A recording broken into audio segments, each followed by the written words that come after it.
पुस्तक 1 भाषा तत्व और बोधन, इकाई 1 हिंदी की लिपि और वर्तनी का परिचय। प्रश्न नंबर 1, भाषा और लिपि। विचारों को एक व्यक्ति से दूसरे व्यक्ति तक पहुंचाने का माध्यम भाषा कहलाता है। हम भाषा के माध्यम से अपनी बात कह पाते हैं और दूसरों की बात समझ पाते हैं। भाषा के लिखित रूप को लिपि कहा जाता है। प्रश्न नंबर 2, लिपि के फायदे क्या हैं? बहुत पुराने समय में कोई भाषा को लिखना नहीं जानता था। उस समय भाषा को केवल बोला जाता था। उसके बाद समय आया जब भाषा को लिखना शुरू किया गया। लोग ताड़ के पत्तों पर, भोजपत्रों पर, पत्थर पर और धातुओं पर लिखने लगे। इन चीज़ों पर लिखना एक मुश्किल कार्य था, इसलिए उस युग में भी लिपि का प्रचार प्रसार ज़्यादा न हो सका।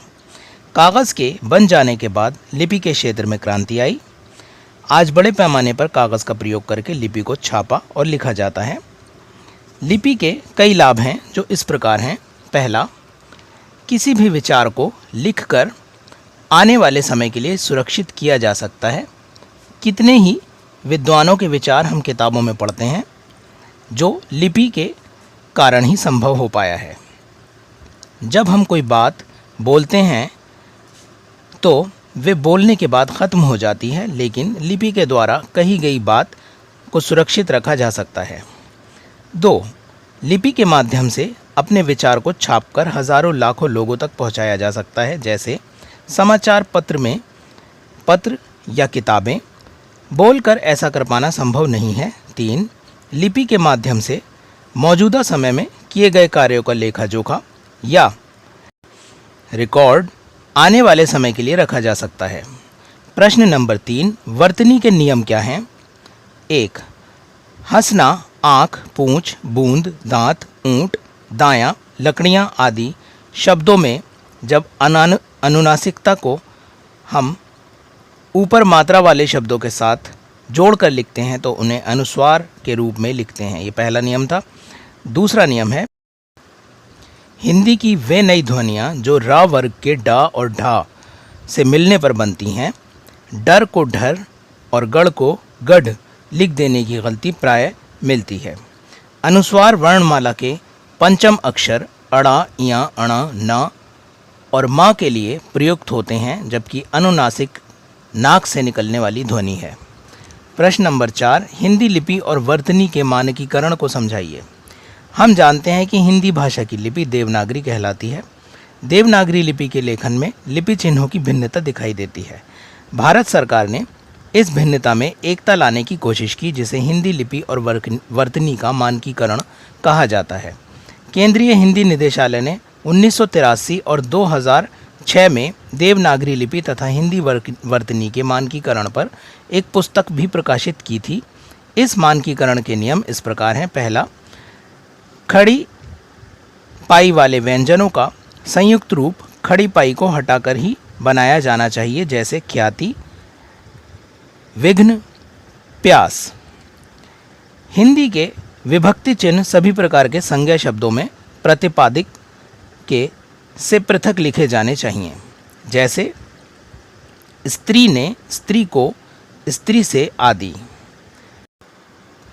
तक, साथ आदि अव्यय हमेशा अलग अलग लिखे जाने चाहिए। संस्कृत के जिन शब्दों में विसर्ग का प्रयोग होता है वे यदि तत्सम रूप में प्रयोग होते हैं तो विसर्ग का प्रयोग अवश्य किया जाए, जैसे दुख सुख के साथी। इकाई 2, हिंदी की ध्वनियाँ। प्रश्न नंबर 1, ध्वनि और शब्द के संबंध को समझाइए। हिंदी की वर्णमाला में 11 स्वर और 33 व्यंजन हैं। ये माना जाता है कि हिंदी भाषा में 3 से 4 लाख शब्द हैं, जबकि ध्वनियाँ हैं केवल 40 से 50। ये ध्वनियाँ ही हैं जो मिलकर इतने सारे शब्दों का निर्माण करती हैं। प्रश्न नंबर 2, लहजा या अनुतान किसे कहते हैं? जब हम कोई वाक्य बोलते हैं तो उसे बोलने का ढंग अनुतान कहलाता है। अनुतान को आम भाषा में लहजा कहते हैं। इसके अलावा इसे सुर लहर भी कहा जाता है। वाक्यों को बोलते समय हमारी आवाज़ में कुछ उतार चढ़ाव आते हैं, जैसे कहीं पर आवाज़ का ऊंचा हो जाना और कहीं पर आवाज़ का धीमा पड़ जाना। इसलिए अनुतान यानी लहजे को सुर लहर भी कहा जाता है। भाषा को बोलते समय तो लहजा या अनुतान सुनकर पहचान लिया जाता है, लेकिन भाषा को लिखते समय अनुतान विराम चिन्हों के द्वारा पहचाना जाता है, जैसे विराम चिन्ह, प्रश्न चिन्ह आदि। प्रश्न नंबर 3, ध्वनि और लेखन में क्या संबंध है? जब किसी भाषा को बोला जाता है तो वह भाषा का असल रूप कहलाता है, और जब भाषा को लिखा जाता है तो वो भाषा का दूसरा रूप कहलाता है। लिखित रूप बोले जाने वाली भाषा के सभी तत्वों को जाहिर नहीं कर पाती, जैसे लिखित रूप में बोले जाने वाली भाषा के उतार चढ़ाव को जाहिर कर पाना कठिन होता है। लेकिन उसके साथ ये बात भी महत्वपूर्ण है कि भाषा का लिखित रूप ही वह जरिया है जिसके द्वारा हम भाषा को सही बोल पाते हैं। भाषा का सही उच्चारण बोलना केवल लिखित भाषा के द्वारा ही संभव है। यहाँ पर दूसरी इकाई यानी दूसरा पाठ समाप्त हो गया है। अब हम अपने तीसरे पाठ पर हैं, इकाई नंबर 3, हिंदी का प्रयोजन मूलक स्वरूप। प्रश्न नंबर 1, प्रयोजन मूलक भाषा क्या है?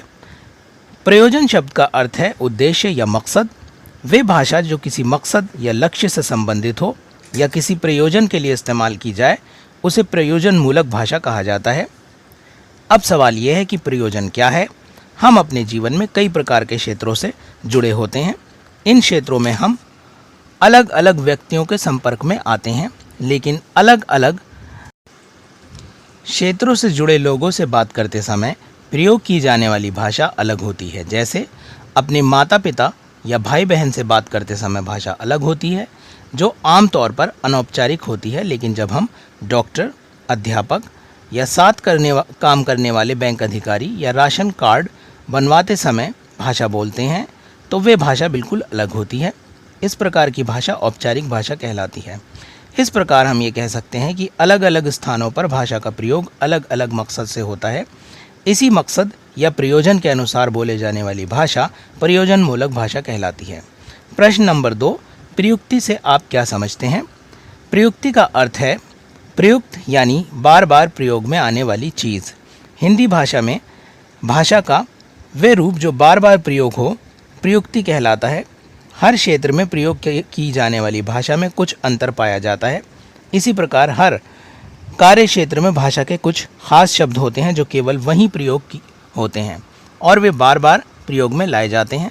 व्यापारियों और कर्मचारियों की भाषा में अंतर होता है। ये अपनी अपनी भाषा में कुछ विशेष शब्दों का बार बार प्रयोग करते हैं। उदाहरण के लिए विज्ञान के क्षेत्र में प्रयोग की जाने वाली भाषा के कुछ शब्द वैज्ञानिक, विज्ञान के अध्यापक और विज्ञान के छात्र भी बार बार करते हैं। भाषा के इसी रूप को प्रयुक्ति कहा जाता है। प्रश्न नंबर 3, हिंदी भाषा की प्रमुख प्रयुक्तियों के बारे में बताइए। बदलते समय के साथ हिंदी भाषा में नई प्रयुक्तियों का विकास हुआ है। समाज का विकास भिन्न भिन्न क्षेत्रों में हुआ है। चाहे कृषि हो या औद्योगिक जगत, हिंदी भाषा नई प्रयुक्तियों में ढल रही है। हिंदी भाषा की कुछ प्रमुख वर्तमान प्रयुक्तियाँ इस प्रकार हैं। पहला, सामान्य व्यवहार या बोलचाल की हिंदी। दूसरा, साहित्यिक हिंदी। तीसरा, व्यापार क्षेत्र की हिंदी। चौथा, विज्ञान और तकनीकी हिंदी। पांचवा, कार्यालय हिंदी। छठा, विधि क्षेत्र की हिंदी। सातवां, संचार माध्यमों की हिंदी। आठवां, विज्ञापनों की हिंदी। प्रश्न नंबर 4, प्रयोजन मूलक हिंदी और सामान्य हिंदी में अंतर क्या है? सामान्य व्यवहार की हिंदी अनौपचारिक होती है, यानी सामान्य व्यवहार की हिंदी भाषा में हम ज़्यादा औपचारिकता यानी फॉर्मेलिटी नहीं दिखाते हैं, जबकि प्रयोजन मूलक हिंदी पूरी तरह से औपचारिक होती है। सामान्य हिंदी की भाषा सरल और समझने में आसान होती है, जबकि प्रयोजन मूलक हिंदी थोड़ी कठिन होती है। सामान्य हिंदी में शब्दों का थोड़ा घुमाव फिराव हो सकता है, लेकिन प्रयोजन मूलक भाषा में स्पष्टता होती है। प्रश्न नंबर 5, प्रयोजन मूलक हिंदी और साहित्यिक हिंदी में अंतर कीजिए। साहित्यिक हिंदी की भाषा में दिल और दिमाग दोनों का प्रयोग होता है। ये भाषा या तो केवल दिल से या दिमाग से या फिर दोनों के प्रयोग से बोली या लिखी जाती है। इस भाषा पर किसी प्रकार का बंधन नहीं होता है। ये सीधी और सरल भी हो सकती है और जटिल तथा कठिन भी हो सकती है, जबकि प्रयोजन मूलक हिंदी के साथ ऐसा नहीं है। प्रयोजन मूलक हिंदी का अंतर प्रश्न 4 के उत्तर से देखें। इकाई 4, विज्ञान के विषय का बोधन। प्रश्न नंबर 1, जानवर कैसे पैदा हुए? धरती पर जिस समय जीवन की शुरुआत हुई उस समय जीव जंतु और पौधे केवल पानी में ही पाए जाते थे। पानी में रहने वाले जीव आज के जीवों से कुछ भिन्न थे। वे कुछ समय तक पानी के बाहर भी जीवित रह सकते थे क्योंकि उनकी त्वचा यानी स्किन लचीली और नम होती थी। उनके बाद उन जीवों ने धरती पर जन्म लिया जो पानी और ज़मीन दोनों पर जीवित रह सकते थे। फिर वे जीव आए जो केवल धरती पर ही जीवित रह सकते हैं और अंत में वे जो आसमान में उड़ते हैं। प्रश्न नंबर 2, ऊंचे और नीचे दर्जे के जीवों के बारे में बताइए। वे जीव जो आकार में छोटे होते हैं छोटे दर्जे के जीव कहलाते हैं। ये जीव पानी में रहते हैं या धरती पर भी पाए जा सकते हैं। ये जीव अंडे देते हैं और उन्हें अपने बच्चों से अधिक लगाव नहीं होता है। जैसे मछली एक बार में हज़ारों अंडे देती है और उन्हें छोड़कर चली जाती है, वे दोबारा पलटकर उन अंडों को देखती भी नहीं है। ऐसे में अंडों की देखभाल और सुरक्षा नहीं हो पाती, जिसके कारण केवल कुछ ही अंडों में से मछलियाँ बाहर आती हैं। जबकि बड़े और ऊंचे दर्जे के जानवर उनसे अलग होते हैं। ये आमतौर पर बच्चों को जन्म देते हैं और उनकी देखभाल करते हैं। इससे इनमें अपने बच्चों के लिए प्यार और लगाव होता है। मनुष्य सबसे ऊंचे दर्जे का जीव है, इसलिए उसमें अपने बच्चों के लिए प्यार और लगाव सबसे अधिक होता है। ऐसा माना जाता है कि मनुष्य की धरती पर शुरुआत बंदर या वन मानुष के द्वारा हुई। पहले मनुष्य बंदर था और फिर धीरे धीरे वन मानुष में बदल गया और आखिरकार इंसान बना। प्रश्न नंबर 3, शुरू के आदमी के बारे में बताइए। प्रकृति में मनुष्य सभी जानवरों से ज़्यादा समझदार प्राणी है। शुरुआत में मनुष्य के पास ज़्यादा अक्ल नहीं थी, ना ही उसके पास जानवरों का सामना करने के लिए हथियार थे। वे केवल दूर से पत्थर फेंककर कुछ हद तक उनका मुकाबला कर सकता था। ऐसे में बड़े जानवरों के द्वारा उनको मारे जाने का खतरा हमेशा बना रहता था। जैसे जैसे समय बीता, मनुष्य ने पत्थर के भाले और कुल्हाड़ियाँ बनानी शुरू की। बर्फ़ का ज़माना ख़त्म हुआ और धीरे धीरे गर्मी बढ़नी शुरू हुई और लोगों की आबादी भी बढ़ना शुरू हुई। उस समय के आदमी खेती करना नहीं जानते थे, ना ही वे मकान बनाना जानते थे। वे गुफाओं में रहते थे, जंगली फल खाते या जानवरों का शिकार करके उन्हें खाते थे। प्रश्न नंबर 4, भाषा को सरल कैसे बनाया जा सकता है। निम्नलिखित बातों को ध्यान में रखकर भाषा को सरल बनाया जा सकता है। पहला, पारिभाषिक शब्दों के प्रयोग से बचना चाहिए। जैसे जलचर शब्द के स्थान पर जल में रहने वाले प्राणी वाक्य का प्रयोग किया जाना चाहिए। दूसरा, विज्ञान के विषय में कठिन शब्दों के स्थान पर उन्हें सरल भाषा में लिखना चाहिए, जैसे उदाहरण देकर समझाया जाना चाहिए। तीसरा, ऐसी भाषा और शब्दों का प्रयोग करना चाहिए जो सभी को आसानी से समझ में आ सके। चौथा, छोटे छोटे और सरल वाक्यों का प्रयोग किया जाना चाहिए। ऐसे शब्दों का प्रयोग किया जाना चाहिए जो लोगों के चलन में हों और आम बोलचाल का हिस्सा हों। प्रश्न नंबर 5, उर्दू के शब्दों की पहचान कैसे की जाए। उर्दू और हिंदी एक क्षेत्र की भाषाएं हैं और दोनों ही खड़ी बोली से विकसित हुई हैं, इसलिए दोनों में समानता पाई जाती है। उर्दू में कई शब्द अरबी और फारसी भाषा से लिए गए हैं, उनका प्रयोग हिंदी में भी किया जाता है। उर्दू के शब्द हिंदी में इतने घुल मिल गए हैं कि उन्हें पहचानना मुश्किल हो गया है। जिन शब्दों के नीचे नुक्ता या बिंदी लगी हो वे आमतौर पर उर्दू के शब्द होते हैं, जैसे बर्फ़, तरक्की, तरफ आदि।